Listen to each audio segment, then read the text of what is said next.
When a series utilizes an overpowered character within its narrative, several problems are immediately presented. The stakes of the production tend to dissipate, as the overpowered character is not likely to ever find a genuine challenge. Conflicts that would otherwise have potential are in danger of falling flat and lacking in stakes. The archetypal shortcoming threatens to bleed into other cast members, as the audience is in danger of over-applying the overpowered character's plot armor. Claymore put itself in a particularly precarious situation with Teresa, as she arguably outshined every other cast member from a characterization standpoint. Providing her with such an attractive personality makes her very endearing to viewers, but further lessens the likelihood that she should ever lose. It is all the more brilliant how Claymore is not only able to quell this archetypal shortcoming, but also use audience perceptions to its advantage. Claymore chooses to do the unthinkable and breaks with convention by killing Teresa, the significance being that it is sudden, unexpected, and powerful. It is the exact opposite of what is supposed to happen to the overpowered archetype, and the false sense of security that Teresa was granted makes it more meaningful.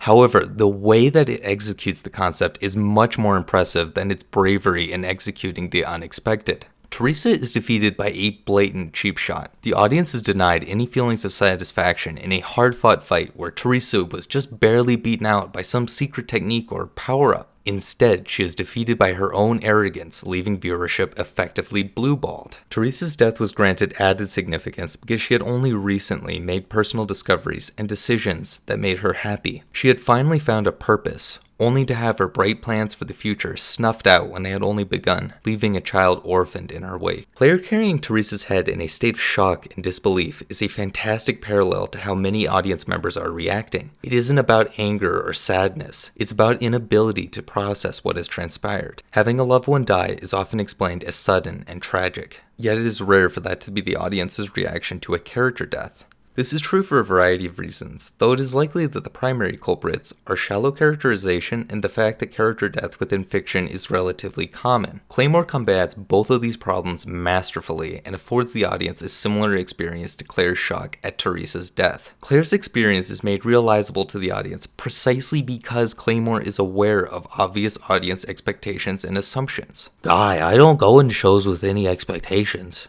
I honestly doubt that's wholly true, but initial assumptions are largely irrelevant when watching a production. The expectations and assumptions that a viewer draws during the process of watching a production are much more common and meaningful. It is worth noting that Teresa's end benefited greatly from being transferred to animation. The musical accompaniment is fantastic, as it is dangerous and powerful while Teresa and Priscilla are fighting. Provides a sorrowful rendition when Priscilla realizes that she is awakening, before cutting to silence when Priscilla cuts off Teresa's hands. The feral roar that Priscilla produces directly after is perfect, as it gives the audience a voice to help respond to the event. The fact that anime is a form of media with a constant progression is conducive to portraying the emotional significance of Teresa's demise. If someone was reading the manga, they can pause in their reading to take in the fact that Teresa's hands are removed before her head follows. In animated format, the audience does not have this luxury and is thrust into Claire's position where she must watch helplessly as the worst occurs. The far-reaching result of Teresa's demise is that the future proceedings have earned stakes and tension. Claymore spent a lot of time and energy establishing Teresa as both a strong character and a powerful warrior, only for her to die a pathetic death. There are no longer any assurances about character safety based off of narrative necessity,